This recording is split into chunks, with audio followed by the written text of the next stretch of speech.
Pues muchas gracias por acompañarnos en el proyecto de SOMA. Hoy nos place tener a Kristin Reger con nosotros.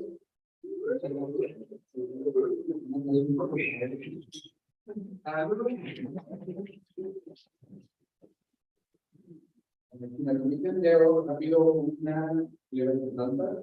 Kristin Reger, artista visual que trabaja principalmente en escultura. Obtuvo la Maestría en artes visuales por la UNAM, donde actualmente se encuentra completando su doctorado.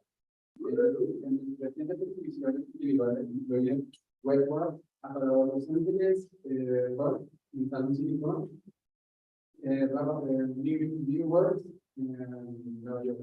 Reger ha participado en estos estudios colectivos y performances en el Museo Universitario de Arte Contemporáneo, el Museo de Arte Contemporáneo de Chicago, el Museo de Arte Contemporáneo de Massachusetts, el Museo del Sexo en Nueva York, Sala de Arte Público Siqueiros y el Museo de Arte de el Maco momento del Museo de la Zona.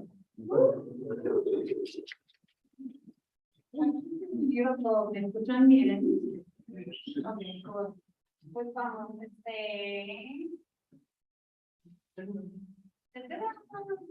Hello, I'm Kristin Reger. Soy escultora. Muchos de ustedes ya me conocen. Me da mucho placer compartir mucho SOMA con la comunidad aquí en SOMA. He formado parte de esa comunidad desde hace casi 10 años, lo cual me gusta. Hice SOMA Summer, ya estoy dando mi currículum, ¿no? Aquí SOMA. Hice mi era intern de SOMA, era TA, hasta que di clases de inglés, lo llamamos. En fin, como anduve forevereándome aquí en SOMA mucho tiempo, y bueno, aquí estamos.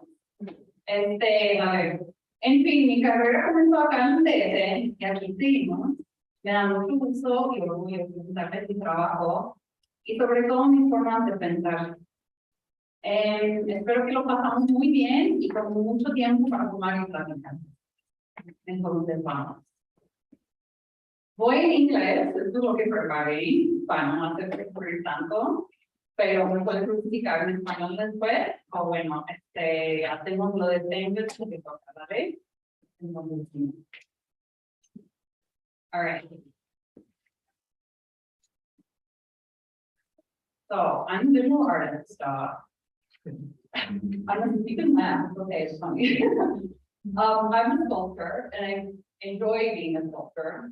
My work has dealt with the basic aspects of our bodily existences and human general deals with the art.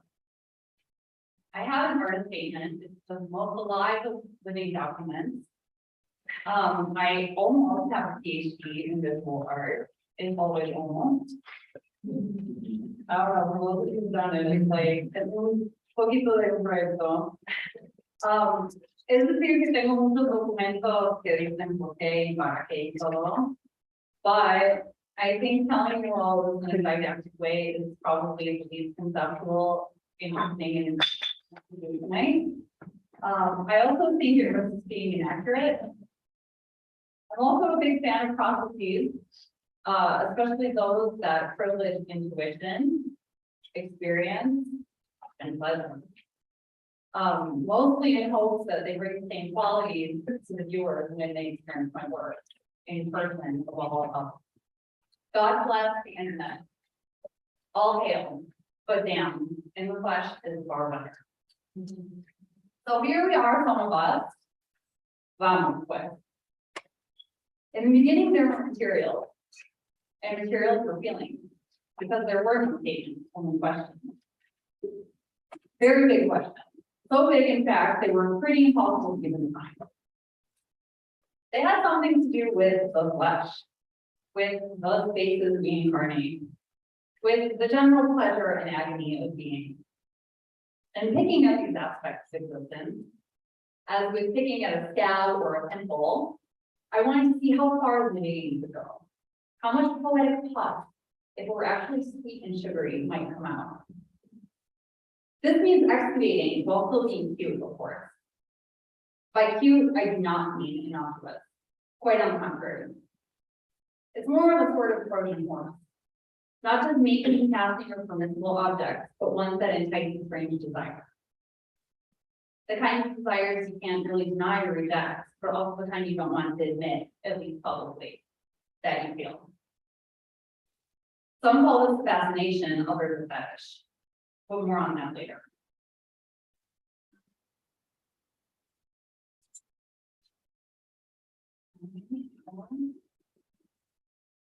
In the beginning, there were shapes, and they did things. Even though no one could be really sure what exactly. They were. They were indeed doing something. Some performative action frozen in wax, in glass, in rubber, soap, silicone, concrete, all in every delicious or abject material within reach. These shapes came from nowhere and from everywhere, just like all of us. Surely that's up for debate. These forms aspired, they collapsed. They felt like they had emotion, poor unfortunate souls of sorts. First Disney reference, by the way.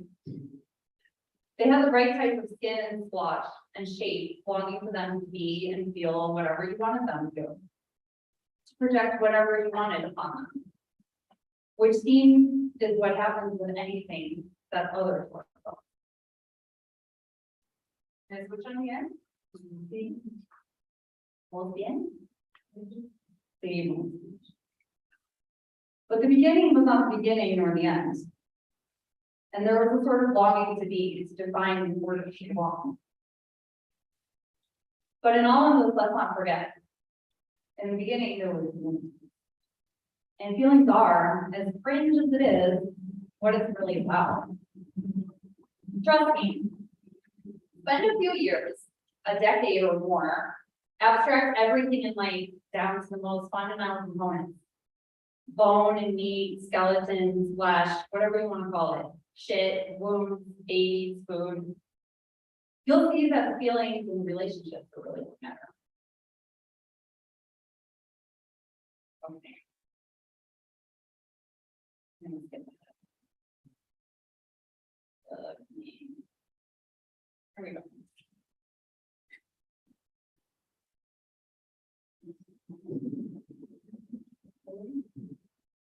Okay, everybody dies, right?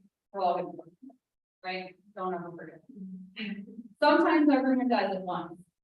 I don't know how many of that stuff to you. If you're from Disneyland and you don't know it, you'll get over it pretty fast. Maybe with a lot of weed, moving around, crying. My personal dream strategy was thinking about how worms and ghosts might be the same thing. Larva, ghost, larva. It's etymology. It's all pretty fragile, really. The way we intertwine. It's a cliche you have to live yourself. The feeling that everything will come crashing down. And maybe then you'll want to consume, to consummate, or just give in like Oscar Wilde's the cynicism of it all. Or maybe you'll want to try to speak to the other dimension, to see its beings and imagine you are one of them, which you most certainly are. You know you're becoming senora when you think, we're all together,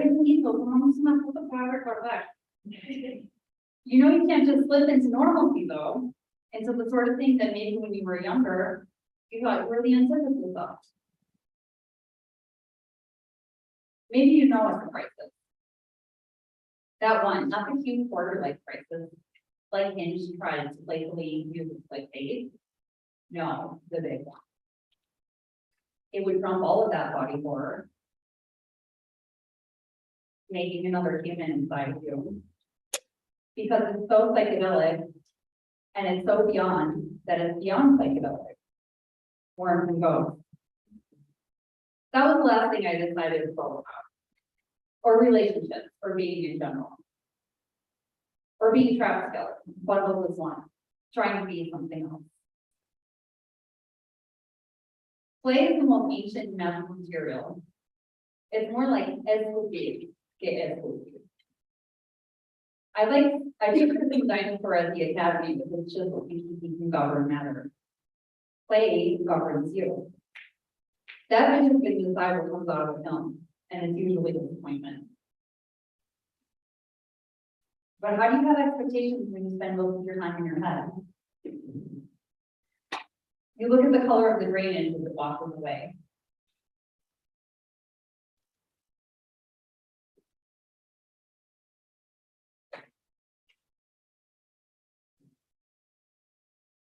The drain water that washes away can get gelatinous and bright. And sometimes it does enough to become. The filaments fly together. Something now commences. Who decides what is the thing? Our cognition, of course, is flawed, even if we're sane, even if we know better.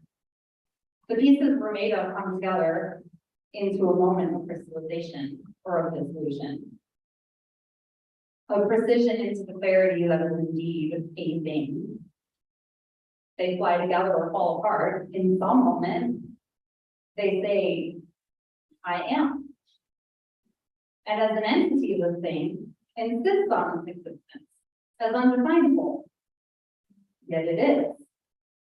It's flat. It floats. Maybe it's a symbol. Maybe it's the cool, pointed little internet demon you always wanted to be. Again, maybe it's whatever you want it to be. Everybody. I work contemporary art as a church for the gods. Or rather, it's a kind of paganism or mental illness. Right? What are we doing? Where we use what there, let's see, where we use, yeah, all right. So here in the Church of Contemporary Art, we use what there is and what we know and try to say something clever about how it all works. Here now, where every moment, every statement is captured, and surely will come back to us, the more the archive grows, and the more everything is collected and compiled, the less it matters. It's just another image. It's another set of pixels. But those of us who have the privilege of physically, and I mean, we can get up and walk or even breathe, let alone go to church or synagogue or whatever, to see the things wrought from the rain wing, because big sculpture becomes, in its muscle, a spectator sport. Perhaps we'll still revel once in a while and all of those types of fights. A few more. I feel like we should finish. Right. I'm sorry, I'm just gonna my for so long. Okay. Let's just try this. Un diccionario comienza cuando ya no todo es significado de palabras, sino tareas. Informe no es solamente un objetivo con determinado sentido, sino también un término que sirve para descalificar, exigiendo generalmente que cada cosa tenga su forma. Lo que designa carece de derecho propio en cualquier sentido y se deja aplastar en todas partes como una araña o una lombriz. Haría falta, en efecto, para que los académicos estén contentos, que el universo cobre forma a lo que es una levita matemática. En cambio, afirmar que el universo no se asemeja a nada y que solo es uniforme significa que el universo es algo así como una araña con un pitajo. I fucking wish I wrote that, but I also wanted to buy it.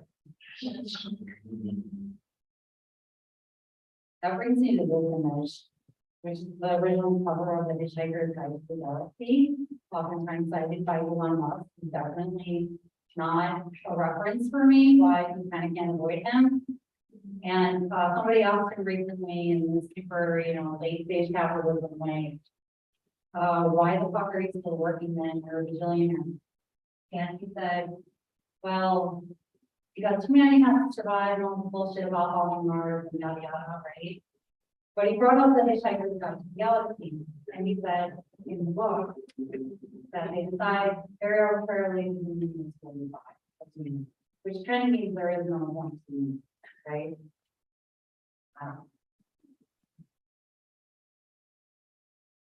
So here we go. I guess this shit is only driving across the country today. I'm gonna read about that. There's nothing more cathartic than living out someone else's fantasy than them. In this case, it's my oldest friend in this life, who was a professional bodybuilder for 12 years. Now married, and while happy, she's struggling and missing her wild life with an admired world-traveling object of desire. Lauren's fantasy was very specific. I just drive away. I asked her which way she went. Driving west across the flat expanse of middle America, day becomes night, and night becomes day. You have the feeling that you can outrun one or the other. Because it's so flat, and so even, and so the same, and you're going so fast.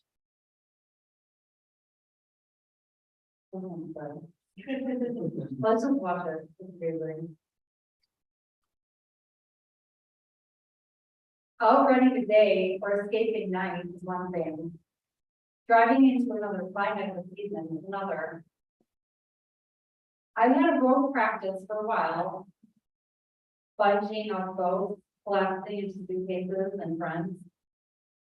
It's really the unpacking and hanging up and laying out where you can see everything that's interesting. A room with the simplest gestures again. Being in this romanticized space with the things that came out of your mind. Finding these creatures and finding myself.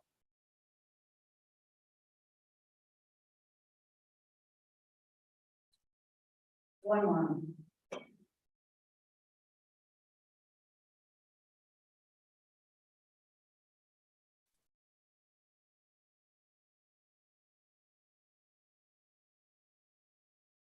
Okay, this one's called Okay, Grandma, and make something. Because we've been in Wetwarp, we don't really want it. An angel from Estonia called me. Well, that's live. She typed me right here in microscope.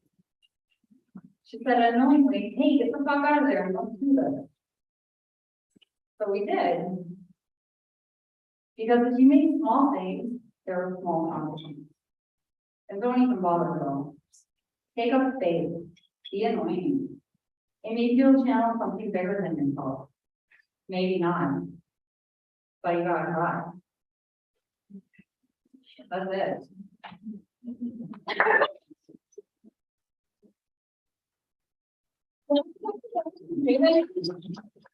Tengo más historias.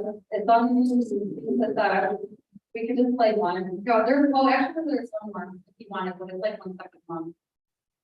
Let's see if I can remember it. It's really stupid. What funny. Let's see, I think I remember it. Get up. Despierte. Toma nota. Vas al estudio de danza.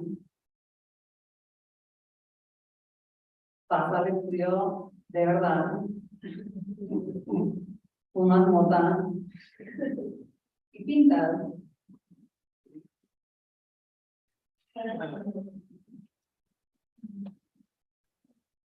No.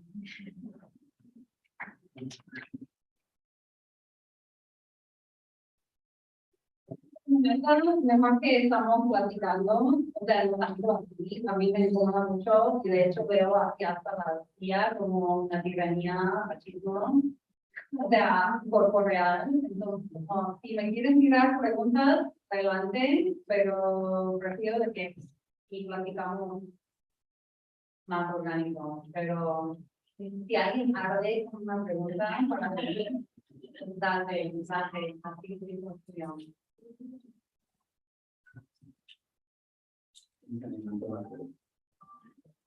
You don't have to.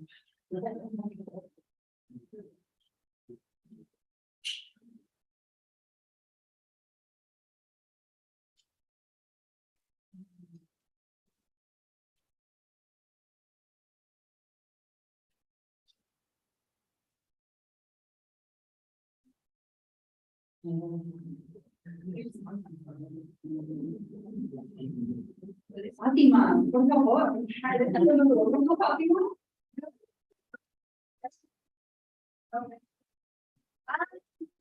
Ok, les leí unas imágenes. Mira, sí. Y aquí todo, vamos. Porque ok, entonces aquí hay un molde muy grande. Son de una forma que realicé en Oaxaca, cuando estuve en el año en Oaxaca.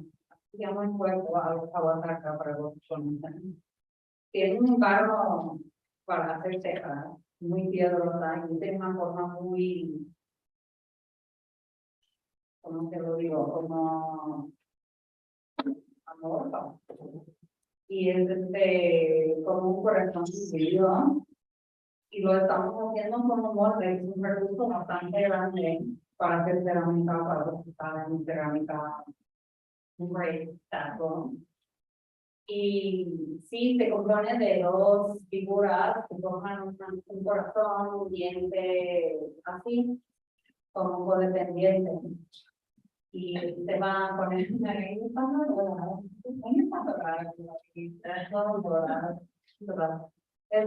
no, pero que como se va a recubrir con esmaltes para que te parezca quemado.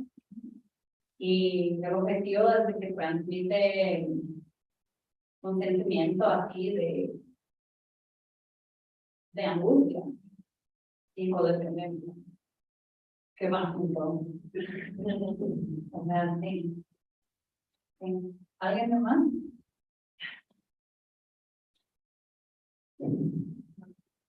A ver, no, sí, por favor, ¿quieres el micrófono? ¿Me grita? Yo quiero preguntarte, o sea, siento que tu escultura es muy manual, muy táctil, entonces, ¿cómo fue el proceso que sentiste trabajar la pieza de Pueden poner que es una pieza mucho más? la pongo y la platico.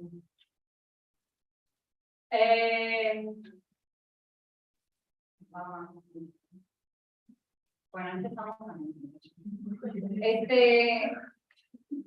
fue un proceso de desplazamiento muy caro, porque como tomé las formas que había realizado de una forma muy orgánica hasta masturbatoria, así diciendo en el estudio, como yo, haciendo la cosa, trabajando con barro, trabajando con el molde textil, y que como traduje estas piezas, pero por varios canales. Primero yo haciendo un Photoshop, un collage, luego, pero la idea fue muy clara para mí, como quería hacer un ser de eso, pero que ya entendieron algo de que como me interesa esto, que es medio frito, pero bueno, le mucho. Y sí, que como, pero el proceso de producción, hacer escultura grande es difícil, y no te caía lo a hacer, o sea, por muchísimamente.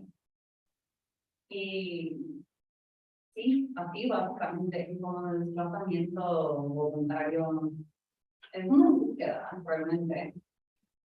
Y lo pensé mucho de cómo se juntaron sus elementos, partes de un cuerpo, de un ser.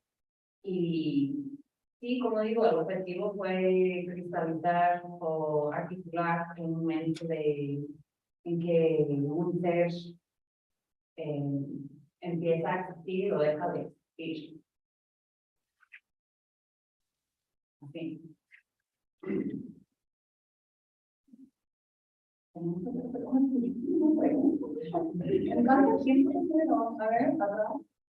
Una figura que a mí me hace sentir como un cuerno. Y ciertamente los cuernos es algo que los ángeles tenemos. ¿Piensas eso como cuernos? En algún grado, sí, pero más como en filamento, como si fuera una fibra. Porque yo vengo de una formación de textil, de moda, no me gusta decir moda, pero bien, son más de pensar en ropa y cómo nos detona el cuerpo, por decirlo. Entonces, si cuerno en el sentido de un panero, como lo que no es carbs, lo que no es carne, lo que es como clasificado como una extra, y lo que forma el diablo. Se juntan muchas extras, uñas, pelo y todo, y ya tienes un diablo. Ya saben. Entonces, es un cuerno en el sentido intencional de que hace referencia a eso, de que hace referencia a un panel más general, que es como escamas, pezuñas, cuernos, pelo, pestañas, uñas, lo que no es tax. Ok, hablas,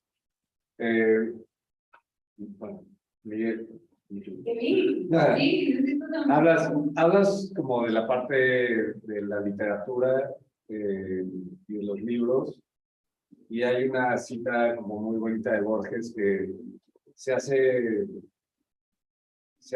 el director de la galería, digo, de la biblioteca de Buenos Aires cuando se queda ciego.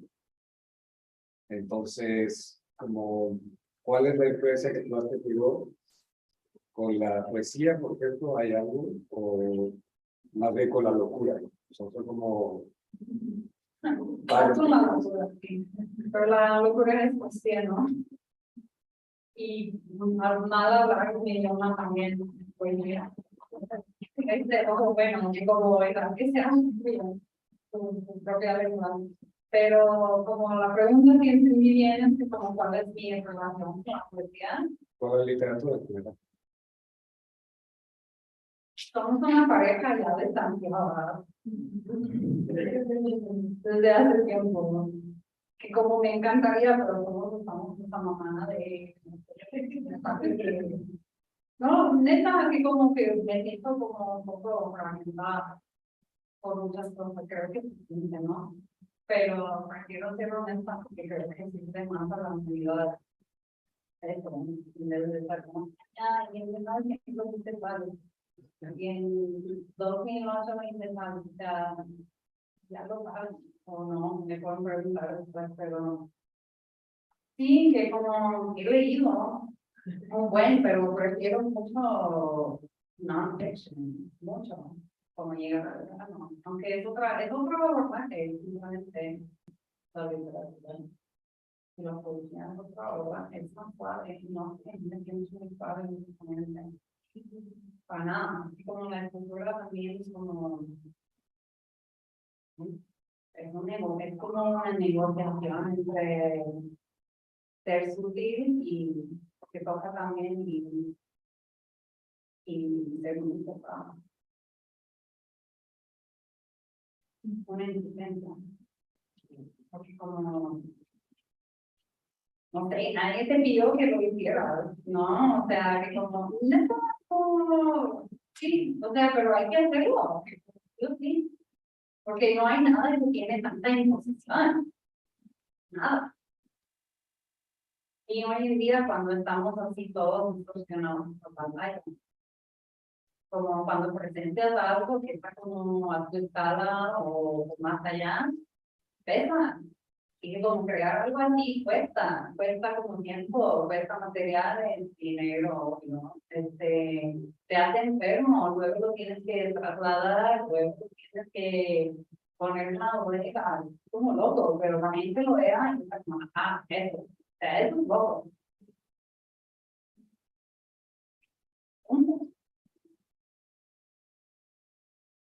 Ok, entonces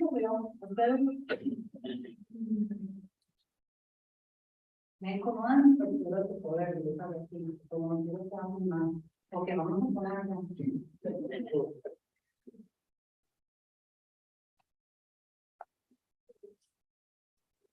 gracias por escucharme. Espero que fue como sí, pero hermano, iluminar lo que hago, que como hay más, hay muchas más cosas así, muchísimas, pero quería evidenciar los procesos también. Y quería ser puntual de una forma, ¿no? Entonces, bueno, eso. ¿Sí? Gracias.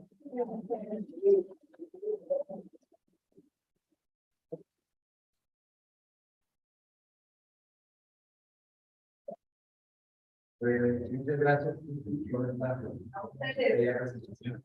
Muchas gracias por acompañarnos en un miércoles de SOMA. Les invitamos el próximo encuentro con la artista artista. Pues, muchas gracias por acompañarnos a otro miércoles.